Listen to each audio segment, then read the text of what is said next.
What is the best way to optimally load and stretch your tendons so that you are able to jump higher and run faster?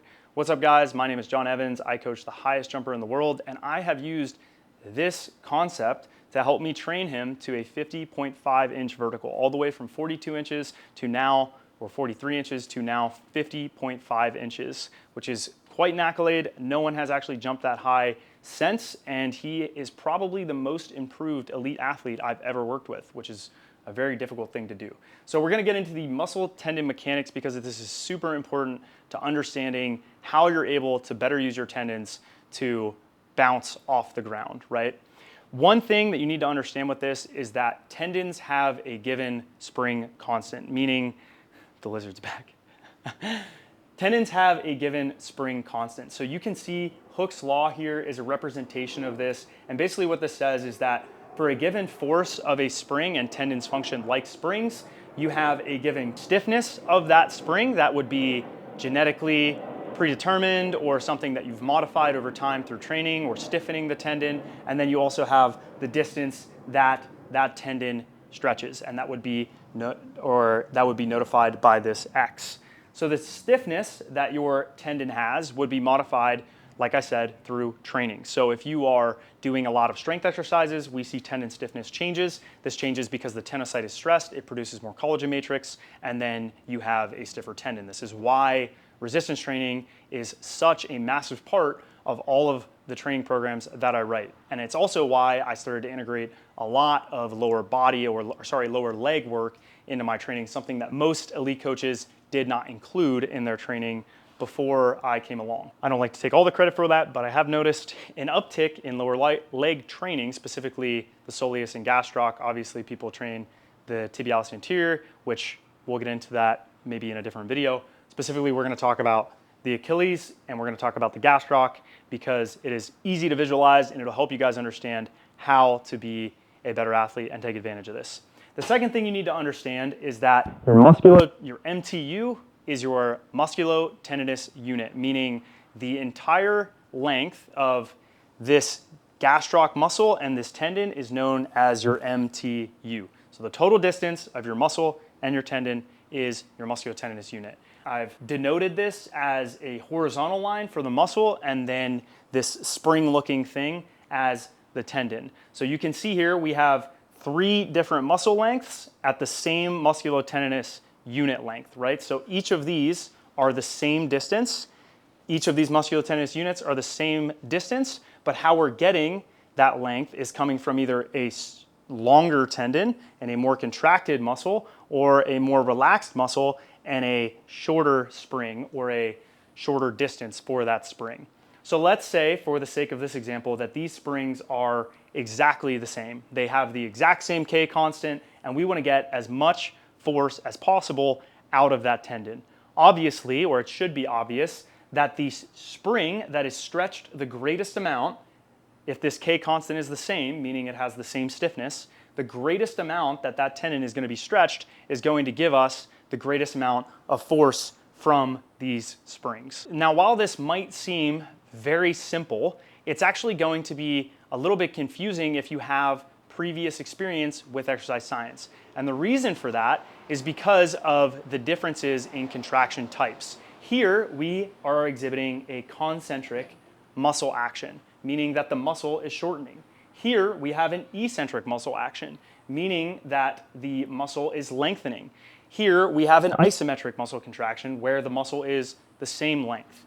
Now, you can see the tendon is going to correspondingly change. It is not contractile, meaning you cannot change the length of the tendon or the spring unless the muscle is contracting, or on the other side, the tendon is attached to a joint if the foot is angulating in the case of this example of the Achilles and the gastroc. But we're just gonna focus on the contractile element of the gastroc for the sake of this illustration. Again, we see that the tendon is actually the shortest during an eccentric muscle contraction. Now, eccentric muscle contractions happen on the down phase. So when you contact the ground or it was taught, at least to me in school, now when I contact the ground, I am observing an eccentric muscle contraction. I am going into dorsiflexion, I am identifying the gastroc and the soleus as the agonist, and as a result, I am angulating my foot into more dorsiflexion, which is stretching this muscle, and thus I am observing an eccentric muscle contraction. We look at research, we see that eccentric strength is super important in sprinting because stiffness qualities at touchdown are a predictor of performance in sprinting. So I think I'm going to train eccentric muscle contractions to allow me to be stiffer on the ground and allow my tendon to function like a better spring. Again, I'll say that. Research indicates that eccentric actions are the predictor of performance. Now, when they're looking at those eccentric actions, they're assuming that when you're in contact with the ground, they're not actually measuring what the muscle's doing. They're just assuming that when you're going into dorsiflexion, because this is the agonist, that it is functioning eccentrically. However, that is actually not the case, where I propose it's not the case, and we've seen this in research. What happens is you have an anchor point on both sides of this musculotendinous unit, and we're actually going to focus on the gastroc and the Achilles here. We have this axis here, and basically what happens is the Achilles comes down and it attaches to the bone of the calcaneus, or your heel, right? When you go into dorsiflexion, or you pull, I don't know if I can do this, Isaiah, I don't know if you can even demonstrate this with your leg. You can stand on the other side. Oh God, no. Ain't no way. How can I do this? All right, I can use my hand. So when I go into dorsiflexion, if you can visualize this, what happens, right, and you are lengthening the musculotendinous unit. That could either be the muscle or it could be the tendon. The researchers said the muscle was eccentrically lengthening in their research. However, the musculotendinous unit was lengthening. The musculotendinous unit can lengthen two different ways. It can, well, maybe three, you could say. It could lengthen by stretching the spring. It could lengthen by stretching the muscle, or it could lengthen by stretching both. Correct? You guys would agree with that? Now, let me ask you this. If I want to get the most amount of force out of my tendon, what is the ideal condition to do that? Is it A, isometric, B, eccentric, or C, concentric? You should have concluded that, and maybe a way to answer this is, where is the spring the longest? Where was it stretched the most?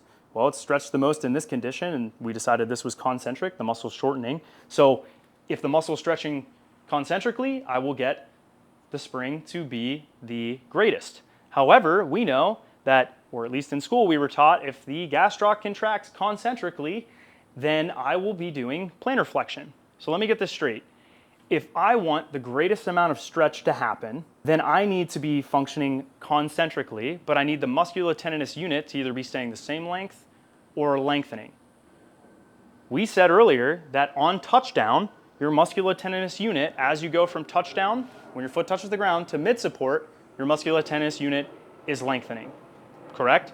I would call that an eccentric action, but I would call the muscle action concentric to get the most amount of force out of that contraction. Now, I have some different rubber bands over here that are going to represent essentially the force that, or the stiffness that a given spring can have. Now, ideally, depending on what activity you're trying to improve at, you want to have a different spring to allow you to optimally perform whatever output it is that you want to perform. So if you're a sprinter, you probably want a really stiff spring that gives you force almost immediately. You would want this blue rubber band in that scenario.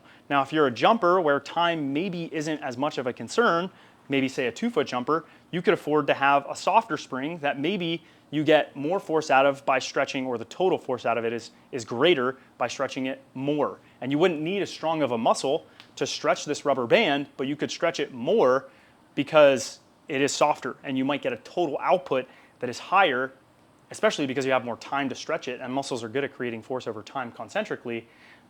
That would make sense why you would want a softer tendon that you would have to stretch further. So we have some weights here, and I'm going to use these weights as kind of an analogy here, or an illustration here, to demonstrate what would happen. So here we have this orange rubber band, and we see here that we'll just take it off stretch, when I drop that rubber band, it stretches a certain amount, right? Now, there's not a lot of force to get a lot of stretch out of this, okay? But what if I have, say, a 5-pound weight. And hopefully this weight is, enough to considerably stretch this rubber band here, or this tendon in this analogy. You can see now if I take this off weight and I drop it, you get a little more stretch out of it, right? It comes back with a little more energy. So now we're gonna actually increase the load by 5 times. So now we've basically gone from, let's say, 1 time body weight to 5 times body weight. So what we're gonna do, let's just wrap it around, flip it over. Yeah, we'll wrap it around here. So now we actually have so I want you to hold this might break. So lift it up. So what's gonna happen now is Isaiah's gonna let go of it slowly. Let's see what happens. Ooh, and you get a ton of force. So what would happen actually is this is actually so much force this rubber band might break, which is possible if you exceed the forces that the tendons, the total, it's the point of ultimate failure of that tissue, you'll actually tear it. So now we've gone from a 5-pound weight or a 2.5-pound weight to a 10-pound weight. So this is now 4 times as much. Now this spring is changing the distance a little bit. We're gonna try to mitigate that. And what you'll see is you get a lot of changes, right? When that stretches, you see that this is storing and releasing a lot of energy, right? That's because the distance that spring was stretched under this constant, you were gonna see that now we're getting a lot of force out of that spring. Now what happens if I wanna see this rubber band stretch and get as much energy out of it as possible? If this is my body weight, this represented by these plates, and I want to get as much energy out of this spring as possible, I'm going to stretch it as far as I can, and I'm going to get more energy than I would if, maybe we could go further. I don't know if I'm strong enough. We go here, I'm going to get more energy out of that, meaning if I can concentrically contract my calf here, while the musculotendinous unit is lengthening, if I can keep contracting my calf, I'm gonna get more energy. So the calf is represented by my arm, generating force upwards concentrically. This is represented by my body weight or my momentum being these plates. So I hit the ground, my musculotendinous unit is stretching. Instead of my muscle getting longer, what I wanna see happen is my muscle shortening. Now I'm getting a lot of force and obviously a lot of return out of that. So one way to do it is to increase the force that your muscle is able to generate concentrically during an elastic activity or a collision. That is one way that you would be able to maximize the spring force that you're able to get. The second way, and you would do that by changing X, and that is the distance that the spring is stretching. You're gonna have a certain amount that happens when your foot hits the ground and angulates from touchdown to mid-support to toe off, but you're also gonna have an amount that you're able to stretch the spring on the other side over here via what the muscle is doing. Now, the other way to increase the amount of force that you get out of a spring is to change the stiffness of the actual spring. So if we go over here and we look at now, say, this red rubber band under this same exact condition, so now you can see we have a stiffer rubber band. So if I touch down now and my foot's angulating, so the Achilles is stretching, and I'm strong enough, which takes even more force concentrically to pull upwards, I get even more force out of it. You can try. You might need a longer tendon. You can show the people how much more. All right, keep going. Damn, this thing's... I'm gonna get hit. Ready? Go ahead. Oof. So not only did we get the plates to jump higher, we also got the rate that the spring released that energy to happen faster. So in this modeling example and what we just demonstrated, we didn't even stretch it quite as far, and we were actually able to get more force out of it, and we saw potentially a higher rate of force development. Now, this isn't perfect modeling. I'm not saying your tendons act exactly like these rubber bands in this exact scenario, but for the sake of this modeling or illustration, you can start to see that the more that you're able to stretch the tendon via a concentric muscle contraction while the musculotendinous unit is changing, the more force you will get out of that spring. So I'm gonna say that again. When the musculotendinous unit is lengthening, if you are able to concentrically contract the muscle, you will get more force out of that spring. The second way is to increase the stiffness of that spring. So there you have it, guys. That is the mechanical modeling of what would happen for you to be able to take advantage of your tendons and be a springier athlete. Now, you might be asking, well, John, how do I increase the amount of force I'm creating concentrically to stretch this tendon and get as much force as possible? And this is where training comes in. Now, training the concentric strength of your muscle is not the only way to improve the spring's function, right? And the reason for this is because this activity is happening over a very short period of time. Your muscles concentrically generate force best slowly.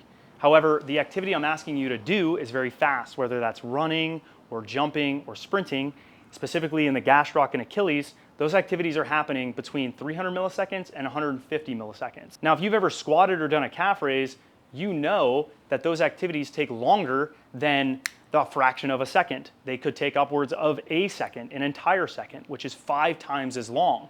So even though muscles generate force concentrically very effectively slowly, and this is relatively slow if you're comparing it to a full eccentric, isometric, concentric condition happening, it's, if the whole time you're contracting concentrically, it's still happening very, very fast. And so for that to occur, you have to train not only the max strength concentrically of that muscle, but you also have to train its rate of force development. You have to get the muscle better at generating force concentrically fast so that you're able to stretch this tendon as much as possible. Now, if your muscle is not generating force fast enough or not generating enough peak force in that ground contact time, maybe from mid support to push off, so maybe it's half the time that you have on the ground, or best case scenario, you're continuing to push through the ground because you'll continue to stretch the tendon and keep generating force in the right direction, in the positive direction, you need to improve the rate of force development. So the peak force is one way to improve the ceiling, but you also have to improve how fast you reach that ceiling to take advantage of this mechanism. That's the video, guys. Thanks for watching. If you're interested in stuff like this, if you're a nerd about sports performance and training and you want to know how to optimize this whole mechanism, then go ahead, make sure you like, comment, and subscribe. And if you want access to my training knowledge, go to teachmestrength.com and sign up for coaching, where I will take all of this information, compile it together, create a periodized training plan for you, and apply it to your specific needs to help you be the best athlete you can possibly be. Thanks for watching, guys, and I'll see you next time.